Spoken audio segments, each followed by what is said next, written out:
ನಿಮ್ಗೆ ಹೇಳಬೇಕು ಅನ್ನೋದಾದರೆ, ನಾನು ಒಂದು ಬಾರಿ ತಗೊಂಡಂಥ ನಿರ್ಧಾರ ಅವರ ಅಭಿಪ್ರಾಯಗಳಿಗೆ ವಿರುದ್ಧವಾಗಿ ನಿಮಗೆ ಗೊತ್ತು 106 ಬಾರಿ ಹೇಳಿದ್ದೀನಿ 2006. ಆದರೆ ಆ ನಿರ್ಧಾರ ನಾನು ತೆಗೆದುಕೊಂಡಿದ್ದರಿಂದ ಇವತ್ತು ಒಂದು ರಾಜ್ಯದಲ್ಲಿ ಕುಮಾರಸ್ವಾಮಿ ಯಾರು ಅಂತಕ್ಕಂಥದ್ದು ಜನಕ್ಕೆ ಅರ್ಥ ಆಯಿತು. ಅವ್ರು ತಿಳ್ಕೊಂಡಿದ್ದಾರೆ ನನ್ನ ನಡವಳಿಕೆನ. ಅದೇ ಇವತ್ತು ನನಗಿವತ್ತು ಹೋರಾಟ ಮಾಡಲಿಕ್ಕೆ ಒಂದು ಶಕ್ತಿ. ಆಮೇಲಿಂದ 2007 ಕೆಲವು ತೀರ್ಮಾನಗಳಾದವಲ್ಲ, ಆ ತೀರ್ಮಾನ ಮತ್ತಿನ್ನೊಂದು ಆಘಾತ ಕೊಡಬಾರದು ಅಂತಲೇ ತೀರ್ಮಾನಗಳು ತಗೊಂಡೆ. ಅವ್ರು ಹೇಳಿದಾಗೆ ತೀರ್ಮಾನ ಮಾಡ್ಕೊಂಡೆ. ಅಲ್ಲಿಂದ ಇಲ್ಲಿವರೆಗೆ ಅವ್ರು ಹೇಳಿದಾಗೆ ಕೇಳ್ಕೊಂಬಂದಿದ್ದೀನಿ. ಆದರೆ ಇವತ್ತು ಈ ಪಕ್ಷ ಉಳಿಸ್ಬೇಕಾದಂಥ ಹಿನ್ನೆಲೆಯಲ್ಲಿ ಮತ್ತು ನನಗೆ ಪಕ್ಷ ಉಳಿಸ್ಕೊಳ್ಳೋದು ಒಂದು ಭಾಗ, ಈ ರಾಜ್ಯದ ಪರಿಸ್ಥಿತಿ ಇದೆಯಲ್ಲ, ಇವತ್ತು ರಾಜ್ಯ ಉಳಿಸ್ಬೇಕಾಗಿದೆ. ಈ ರಾಜ್ಯ ಉಳಿಸ್ಲಿಕ್ಕೆ ಇವತ್ತು ಆಕಸ್ಮಿಕವಾಗಿ ರಾಜಕಾರಣಕ್ಕೆ ಬಂದು ಈ ರಾಜ್ಯ ಉಳಿಸ್ತಕ್ಕಂಥದ್ರಲ್ಲಿ ನಾನು ಸರಿಪಡಿಸ್ಕೊಳ್ಳದೆ ಹೋದರೆ, ರಾಜಿ ಆದರೆ ಅಲ್ಲಿ ನನಗೂ ಏನಿದೆ, ನನಗೂ ಬೇರೆಯವ್ರಿಗೂ ವ್ಯತ್ಯಾಸ.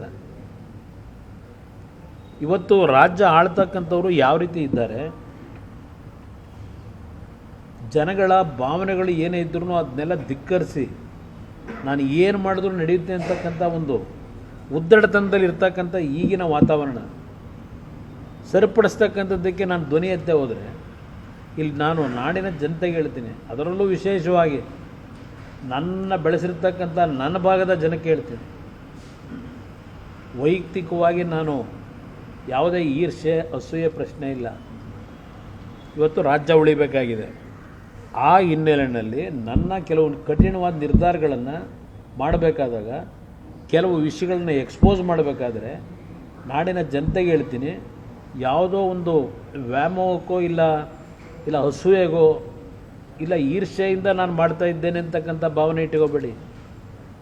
ಇವತ್ತು ನಿಮ್ಮ ಮುಖಾಂತರ ಹೇಳ್ತಾ ಇದ್ದೀನಿ, ಇನ್ನು ಮುಂದಕ್ಕೆ ನನ್ನ ಹೋರಾಟ ಪ್ರಾರಂಭ ಆಗುತ್ತೆ. ಏನೇನು ನಡೀತಿದೆ ಅನ್ನೋದು ಗೊತ್ತಿದೆ ನನಗೆ. ಪಾಪ ನಮ್ಮ ಬಂಡವಾಳನೂ ಏನೋ ಬಿಡ್ತಾನಂತಲ್ಲ, ಬಿಟ್ಟಲಿ, ತೊಂದರೆ ಇಲ್ಲ.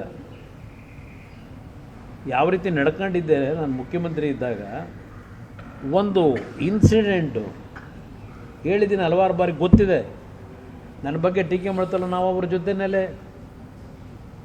ಭಾಳ ದಿವಸ ಇದ್ದು ಅವ್ರು ಏನೇನು ನಡೆಸಿದ್ದಾರೆ ನಮಗೆ ಗೊತ್ತಿದೆ. ಹೇಳ್ತಾರಲ್ಲ ಕೆಲವರು, ಈಗ ಅಲ್ಲಿ ಹೋಗಿ ಕಾಂಗ್ರೆಸ್ನಲ್ಲಿ ಅಲ್ಲಿದ್ಕೊಂಡು ಒಂದು ಇನ್ಸಿಡೆಂಟು, ಒಬ್ಬ ಯುವಕ ಅದೆಂಥದೋ ನಿಮ್ಮ ಆಗ ಅದೆಂಥದೋ ಆರ್ಟ್ರಲ್ಲಿ ಪ್ಲೇವಿನಿಲ್ಲ, ಎಂಥ ಲಾಟ್ರಿ ಇದ್ದಾಗ ನೋಡೋಣ, IPL ಅಲ್ಲ, ಕೃಷ್ಣ ಅವ್ರ ಕಾಲದಲ್ಲಿ ಯಾವುದೊಂದು ಮಾಡಿದ್ದಲ್ಲ, SM ಕೃಷ್ಣ ಅವ್ರ ಕಾಲದಲ್ಲಿ ಪ್ಲೇವಿನ್ನು, ಆ ಪ್ಲೇವಿನ್ ಲ್ಯಾಟ್ರಿ ಆಗ ನಡೀತಿತ್ತಲ್ಲ. ಸಾಯಂಕಾಲ ಒಂದು ಕಡೆ ಹೆಂಡದ ಅಂಗಡಿ ಮುಂದೆ ನಿಂತ್ಕೊಳ್ಳೋರು, ಇನ್ನೊಂದು ಕಡೆ ಸಾಯಂಕಾಲ 6 ಗಂಟೆ ಆಯಿತು ಅಂದರೆ ಪ್ಲೇವಿನ್ ಶಾಪ್ ಮುಂದೆ ಇದು ಏನು ದೊಡ್ಡ ಗುಂಪುಗಳೇ ನಿಂತಿರೋದಲ್ಲ. ಒಬ್ಬ ಯುವಕ ಬಂದು ನನ್ನ ಹತ್ರ ಬೆಳಗ್ಗೆ 6 ಗಂಟೆ ಮನೆ ಮುಂದೆ ನಿಂತಿದ್ದ. ಕರೆಸ್ದೆ, ಒಳಗಡೆ ಪೇಪರ್ ಓದ್ತಾ ಕೂತಿದ್ದೆ, ನೋಡಿದೆ ಮೇಲ್ಗಡೆ ಕಿಟಕಿಯಿಂದ. ಕರೆಸ್ಕೊಂಡು ಏನಪ್ಪ ಯಾಕೋ ನಿಂತಿದೆಯಾ ಅಲ್ಲಿ ಅಂತ ಕೇಳಿದ್ರೆ ಹೇಳ್ತಾನೆ, ಆ ಪ್ಲೇವಿನ್ ವ್ಯಾಮೋಹಕ್ಕೆ ಒಳಗಾಗಿ 2 ಲಕ್ಷ ಸಾಲ ಮಾಡಿದ್ದೀನಿ, ಇವತ್ತಿನ ಸಾಲ ತೀರಿಸ್ತಿದ್ದೆ, ನಮ್ಮ ಕುಟುಂಬ ಸಂಪೂರ್ಣವಾಗಿ ಸೂಸೈಡ್ ಮಾಡ್ಕೋಬೇಕು ಅಂತಿದ್ದೀವಿ, ಕೊನೆ ಅಂತ ನಿನ್ನ ಹತ್ರ ಬಂದಿದ್ದೀನಿ ಅಂತಾನೆ.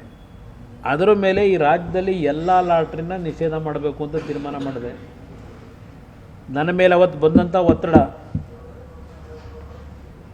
ಗೊತ್ತಿಲ್ವಾ? ಇವತ್ತು ಹೇಳ್ತಾರಲ್ಲ ಕುಮಾರಸ್ವಾಮಿದು ನೋಡಿದ್ದೀವಿ ಅಂತ ಹೇಳಿ, ಅಲ್ಲಿ ಕೂತ್ಕೊಂಡೀಗ ಎಲ್ಲಾರನ್ನೂ ಮೆಚ್ಚಿಸ್ಕೊಳ್ಳಿಕ್ಕೆ.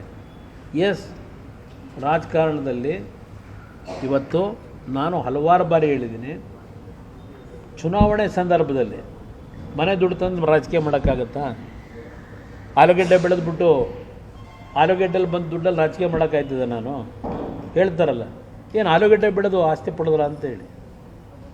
ನಿರ್ಭೀತ, ನಿಷ್ಪಕ್ಷಪಾತ, ವಿಶ್ವಾಸಾರ್ಹ ಸುದ್ದಿಗಳಿಗೆ ಮತ್ತೊಂದು ಹೆಸರಾಗಿರುವಂತ ನ್ಯೂಸ್ 18 ಕನ್ನಡ ಈಗ ಆಪ್ನಲ್ಲೂ ಲಭ್ಯವಿದೆ.